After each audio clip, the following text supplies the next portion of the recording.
Pensemos por un momento en algo tan cotidiano como la compra de una vivienda. Visitas un edificio, el portal brilla, la fachada está recién pintada, el ascensor huele a limpio y las vistas desde el salón son, bueno, espectaculares. Todo parece perfecto, una inversión súper sólida, claro, el lugar ideal para echar raíces. No, exacto. Pero, o sea, justo debajo de esa capa de pintura, escondida en el cuarto de máquinas y, digamos, bajo las tejas del edificio, hay una especie de reloj haciendo tic-tac. Una bomba de relojería financiera invisible sobre la que viven millones de personas sin saberlo. Madre mía, la famosa bomba. Y lo peor de esa bomba, a ver, es que cuando finalmente estalla no hace ruido de explosión. No hay escombros visibles por ninguna parte. No, ¿qué va? Es todo mucho más sutil, por debajo de la puerta o en un correo electrónico del administrador anunciando una cuota extraordinaria. La temida cuota extraordinaria comunitaria. Eso es una cuota extraordinaria astronómica para la que nadie en el edificio estaba preparado. Esa es la cruda realidad de vivir en comunidad cuando impera la improvisación. Tenemos esta tendencia psicológica a pensar que el hormigón y el acero son eternos, pero no lo son. Tienen una fecha de caducidad inamovible. Y precisamente la hoja de ruta para entender cómo desactivar este mecanismo nos la da un informe técnico fascinante que tenemos hoy sobre la mesa. Se titula Estudio de Reserva, Fondo de Reserva. La misión de este análisis a fondo es descifrar cómo funciona realmente esta planificación a largo plazo. Una planificación que, sinceramente, salva vidas financieras de viviendas o, tengan en mente, firmar una hipoteca. Esto no es teoría abstracta. No, no, para nada. Es la diferencia radical entre vivir con tranquilidad o arruinarse a plazos. Sin embargo, antes de sumergirnos en las hojas de cálculo y las fórmulas, creo que, como analista, yo mismo necesito dar un paso atrás y evaluar, digamos, el estado mental de un edificio a lo largo del tiempo. Es que ese es el punto de partida absolutamente necesario. Porque antes de hablar de pesos o de inflación, es imprescindible hablar del comportamiento humano, ¿sabes?, de nuestra particular relación con el deterioro. El documento nos presenta un gráfico muy revelador sobre las etapas por las que pasa una comunidad a medida que el edificio envejece. ¿Sabes a qué etapa te refieres? A la que el estudio llama directamente la fase de caos, ¿verdad? Esa misma. Y, ojo, no es una exageración. Es esa etapa donde reinan la confusión y los gritos en las comunidades de vecinos. Temita con las comunidades de vecinos. En esa fase, ya te digo, nadie sabe realmente en qué estado se encuentran las instalaciones principales. Las cosas se rompen y se quedan averiadas durante semanas o meses. La vida comunitaria se convierte en una sucesión de sorpresas desagradables y parches temporales. O sea, me suena muchísimo a un estado de negación colectiva. De hecho, me recuerda a una situación tremendamente cotidiana. ¿Cómo cuál? Es como cuando vas conduciendo y de repente escuchas un ruidito extraño en el motor del auto. Un traqueteo sutil. Sí, ese ruido que sabes que está ahí, pero prefieres ignorar. Exacto. Al principio sabes que está ahí, pero en lugar de llevar el auto al taller y enfrentarte a la factura, simplemente subes el volumen de la radio para dejar de oírlo. ¡Qué clásico! Y claro, esperar a que el capó empiece a echar humo negro en medio de la autopista siempre, invariablemente, va a salir muchísimo más caro que haber pagado la revisión anual de mantenimiento. Totalmente de acuerdo. Pues esa etapa del humo en la autopista, cuando el motor ya ha reventado, es lo que el documento llama la fase reactiva. Fase reactiva. Bueno, esa es la analogía perfecta. La fase reactiva es cuando la comunidad solo responde a los problemas después de que ya han ocurrido, cuando ya no hay radio que tape el ruido del motor. Y la clave aquí es entender por qué este enfoque es tan destructivo a nivel financiero. Porque todo se vuelve urgente. Me imagino. Exacto. Cuando se actúa de forma reactiva, nos encontramos tratando constantemente con emergencias. Y en el mundo del mantenimiento la palabra emergencia es sinónimo matemático de sobrecoste. Piense en esto, llamar a un plomero de urgencia un domingo a las 3 de la mañana porque ha reventado una tubería y el garaje se está inundando. Uf, la factura de eso tiene que ser monumental. Cuesta fácilmente el triple o el cuádruple que haber programado la sustitución de esa misma tubería un martes por la mañana, con tiempo. Una situación no tratada a tiempo se convierte en un problema, y un problema ignorado muta en una emergencia. Y lo peor no es solo la factura inmediata. No, es el impacto a largo plazo. Claro. El mantenimiento diferido, esa filosofía de ir parcheando sobre la marcha con los materiales más baratos, destruye lenta, pero inexorablemente, el valor de reventa de todas y cada una de las viviendas. Pero seamos realistas, si el diagnóstico es tan sombrío, ¿cómo se sale de ahí? Porque el gráfico no se queda en la tragedia del caos. Menciona que hay una salida hacia una fase proactiva, donde por fin la comunidad se anticipa hasta alcanzar la cima que llaman optimización. Sí, la tierra prometida de las comunidades. Ahí se supone que el trabajo está planeado y hay estabilidad. Suena un paraíso utópico. Pero, a ver, me cuesta imaginar cómo un edificio lleno de personas con opiniones distintas llega a ese punto de armonía. Bueno, llegar a la optimización no es magia. Requiere método y mucha disciplina. Significa dejar de apagar incendios y empezar a construir cortafuegos reales. El documento plantea una premisa muy clara: si nadie en su sano juicio quiere vivir en la angustia del caos, ¿por qué ocurre con tanta frecuencia? Falta de información, supongo. Confusión. Las comunidades confunden para qué sirve cada fondo de dinero. Lo mezclan todo en una misma cuenta bancaria. Ven un saldo positivo a final de mes y asumen que todo va bien. Bueno, pues vamos a desgranar esto porque creo que aquí está el núcleo del conflicto. Si yo ya pago, pongamos, 200,000 pesos al mes de cuota de administración, que para muchas familias es un esfuerzo importante. Desde luego que lo es. Es lógico y predecible que haya una resistencia feroz a crear un fondo adicional. La mentalidad es, oye, ya pagué bastante, que lo arreglen con lo que hay. Pero el texto insiste en diferenciar tres bolsas distintas que no deberían cruzarse jamás. Vamos con la primera, el presupuesto operativo anual. El presupuesto operativo es para el día a día. Es la visión a cortísimo plazo de la comunidad. Pensemos en ello como el dinero de bolsillo del edificio para los gastos recurrentes. Exacto.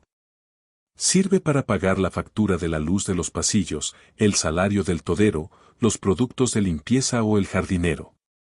Es un flujo de caja constante. El dinero entra por las cuotas de los vecinos y sale casi inmediatamente. No hay capacidad de ahorro real en esa bolsa. Bueno, entendido. Y luego nos presentan una segunda bolsa, el fondo de imprevistos. Aquí el nombre no deja mucho a la imaginación. Es para situaciones aleatorias.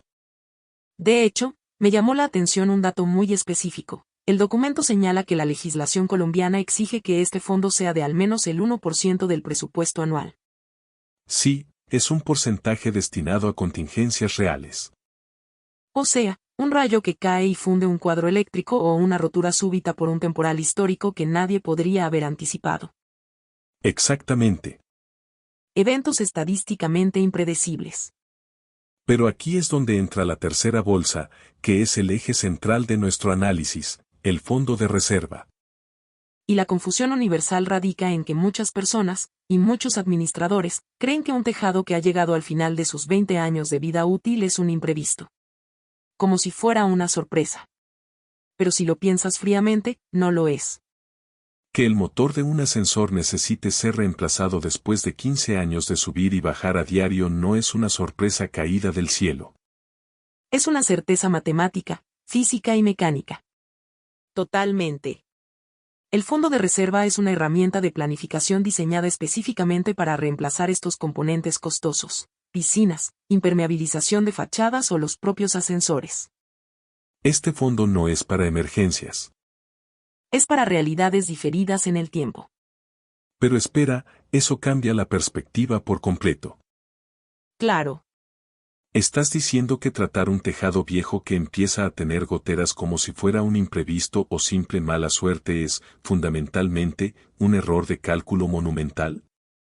Monumental. Es simplemente el paso del tiempo haciendo su trabajo. Exactamente. Pero si esto es tan evidente, ¿por qué no es obligatorio en todas partes tener este fondo de reserva calculado al milímetro? Pues esa es una de las grandes revelaciones del estudio. Porque cuando conectamos esta lógica con la perspectiva general y el marco legal, vemos disparidades enormes. Retomando el caso de Colombia, el documento menciona que el decreto 1365 de 1986 hace una mención bastante vaga a una reserva legal. ¿Vaga en qué sentido? En que habla de prestaciones sociales y gastos necesarios, pero no obliga expresamente, de forma técnica, a desarrollar fondos de reserva específicos para reemplazar los componentes físicos del edificio. Es una laguna legal inmensa. Que aboca a las comunidades a vivir en la fase reactiva. Me imagino que el contraste con otras regiones es notable. Porque el documento le dedica bastante espacio a Norteamérica. Es como la noche y el día. En Estados Unidos y Canadá unos 30 estados tienen una exigencia estricta y anual. Obligan por ley a que las comunidades presenten un documento formal que evidencie la realización de un estudio de reserva actualizado. O sea que no pueden simplemente ignorarlo. Para nada. Tienen que demostrar que están financiando activamente, a largo plazo, el reemplazo de sus componentes. Y no lo hacen a ciegas ni estimando a ojo. Se apoyan en organizaciones profesionales estandarizadas como el Instituto de Asociaciones Comunitarias, CAI, o la Asociación de Profesionales Analistas de Reserva, APRA. Es de un nivel de rigor institucional tremendo. Sí, tienen un rigor que evita que la falta de previsión hunda el mercado inmobiliario local. Entonces, si queremos importar ese rigor, ¿cómo se calcula esto? Sin inventarse los números en una servilleta durante la asamblea de propietarios. Porque decir bueno, vamos a ahorrar un poco cada mes por si acaso el ascensor falla en 10 años sigue sonando a adivinanza. Totalmente. A un brindis al sol. Aquí es donde el texto nos introduce a la anatomía de un estudio de reserva. ¿Cómo logramos que esto sea una ciencia exacta? Un verdadero estudio de reserva elimina la improvisación porque se compone de dos partes inseparables. La primera fase es el análisis físico. Y esto no consiste en que el presidente del Consejo de Administración mire el edificio desde la calle y diga, pues parece que está bien. Claro, no. Exige que profesionales identifiquen cada componente principal, bombas de presión de agua, impermeabilizaciones, cuadros eléctricos, tejados. Deben evaluar su estado actual, determinar técnicamente cuál es la vida útil total que da el fabricante, calcular cuánta vida restante le queda y estimar con precios de mercado el coste de reemplazo. Y hay un detalle crucial, estas inspecciones deben repetirse cada 3 años. Entiendo. Porque los materiales no se degradan en el vacío. Dependiendo de la humedad, del uso o del mantenimiento rutinario, ese motor puede durar 2 años más o morir mañana. Es decir, hay que mancharse las manos y bajar al cuarto de máquinas periódicamente. Exactamente.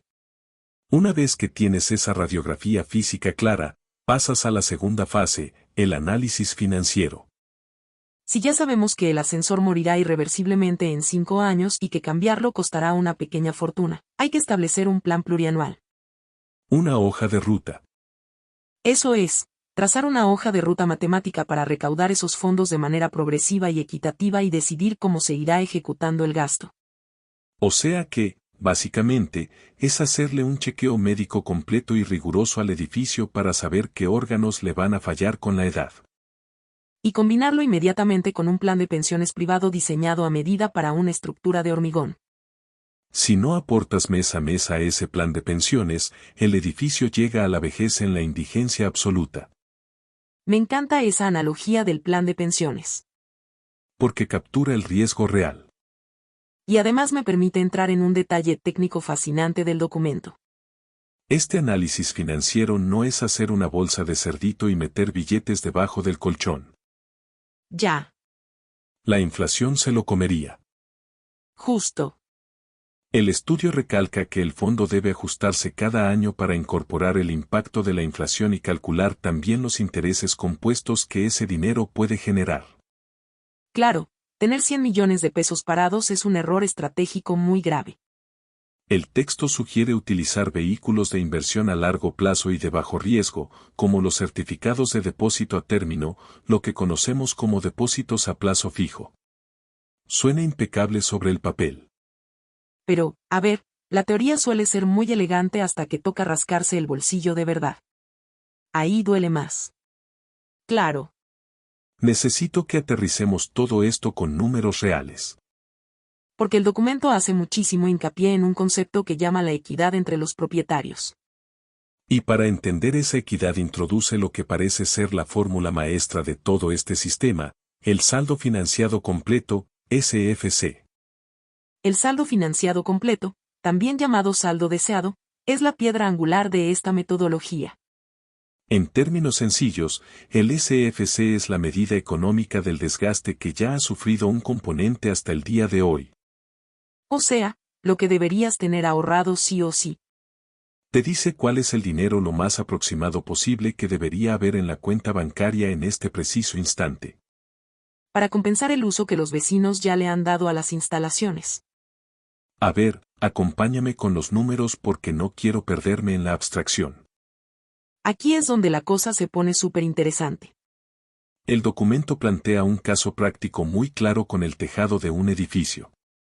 Supongamos que reemplazar el tejado completo cuesta, a precios de hoy, 1.000.000 de pesos. El fabricante asegura que la vida útil de ese tejado es de 20 años. Y sabemos que se instaló hace exactamente 5 años. Esa cifra de 5 años es lo que el documento denomina edad efectiva. Correcto. La edad efectiva son los años de desgaste real que ya se han consumido. Así que tenemos 3 variables: costo actual, vida útil y edad efectiva. 1.000.000, 20 años y 5 años. La fórmula básica dice que dividimos el coste actual por la vida útil. 1.000.000 entre 20 años. Eso significa que el tejado se desgasta a un ritmo de 50.000 pesos por año. Como tiene una edad efectiva de 5 años, multiplicamos 50.000 por 5. Resultado, 250.000 pesos. Es decir, el edificio ya ha desgastado una cuarta parte del tejado. Y la comunidad debería tener hoy mismo $250.000 guardado exclusivamente para esto. La matemática no engaña. Exactamente. Pero el documento no se queda ahí. Presenta una ecuación más sofisticada que suma intereses proyectados y resta el impacto de la inflación. Un ajuste financiero de alta precisión. Para que el valor de ese dinero no se diluya en las décadas de espera. Pero más allá de la fórmula simple o la compleja, lo que realmente da peso a este cálculo es la razón ética que lo sostiene. ¿Ética? Sí, la justicia intergeneracional entre vecinos. Imagina el impacto de no tener este saldo calculado. Supongamos que alguien compra una vivienda en el año 19 de la vida del tejado. Recién llegado. Y al año siguiente el tejado colapsa.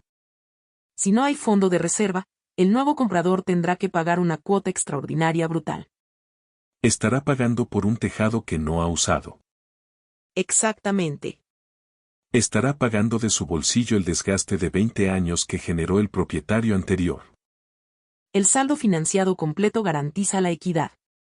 Asegura que cada propietario paga exactamente por la porción de vida útil que consume mientras vive allí. Es una perspectiva durísima. Pero fundamental. Ahora bien, una vez calculado el saldo financiado completo, ideal, ¿cómo sabemos si nuestro edificio está sano o al borde de un infarto financiero? Para eso el estudio introduce el indicador definitivo, el porcentaje financiado. Se calcula dividiendo el dinero real del fondo de reserva entre el saldo financiado completo. Lo que tengo entre lo que debería tener. Ese porcentaje representa la salud financiera absoluta de la comunidad. El documento ilustra esto con una tabla de ejemplo. Una comunidad de 35 viviendas. El saldo financiado completo, SFC, total necesario es 36.000 pesos. Pero en la cuenta solo hay 22.000 pesos. Déficit, 14.000 pesos. Dividido entre las 35 viviendas. A cada propietario le faltan 400 pesos para estar al día con su propio desgaste. El porcentaje financiado es entonces 61%. Pero ese número hay que interpretarlo. El estudio define 3 zonas, como un semáforo. Rojo, 0% a 30%, estado débil. Riesgo casi seguro de cuota extraordinaria y mantenimiento diferido. Amarillo, 40% a 60%, estado razonable. Hay cierto colchón, pero sigue existiendo riesgo. Verde, 70% a 130%, estado fuerte. La meta ideal. Así que el 61% está en el límite superior de lo razonable. Rozando la solidez, pero sin margen para relajarse. La gran lección es clara. Las cuotas extraordinarias no son mala suerte. Son el resultado matemático de vivir en los porcentajes bajos. Si el desgaste no se recauda poco a poco por adelantado. Se pagará de golpe después. Y además con sobrecostes de urgencia. En definitiva, abandonar el caos y alcanzar la optimización exige un cambio cultural. Disciplina, análisis físico periódico y proyecciones financieras serias. Mantener el porcentaje financiado en la zona fuerte. Y entender que la cuota de administración no es un impuesto molesto. Es el mecanismo que protege la mayor inversión financiera que la mayoría de nosotros hará en su vida. Y eso nos deja con una pregunta provocadora. Si la ausencia de un fondo de reserva refleja mala salud estructural del edificio. Y si no tenerlo obliga a nuevos compradores a pagar el desgaste ajeno. ¿No debería ser obligatorio por ley conocer el porcentaje financiado antes de comprar una vivienda? Piénsalo. Hoy se exige medir el desperdicio de energía o agua. ¿Por qué no conocer la viabilidad financiera de los cimientos y tejados donde vamos a vivir? Es escalofriante pensar que miles de personas pueden estar comprando la deuda invisible del desgaste ajeno. Ese reloj sigue haciendo tic-tac en los fosos de los ascensores, en la fontanería oculta y en la pintura desgastada por el sol. La pregunta ya no es si el edificio necesitará reparaciones urgentes. La pregunta es si, cuando llegue ese día inevitable, la comunidad tendrá el dinero preparado. O si el estallido de la cuota extraordinaria pillará a todos mirando para otro lado. Ha sido un análisis fascinante a través de la economía oculta de nuestros propios hogares. Nos despedimos por hoy confiando en que, la próxima vez que visiten un conjunto residencial reluciente, sean capaces de ver mucho más allá del barniz y el ladrillo. Hasta la próxima inmersión.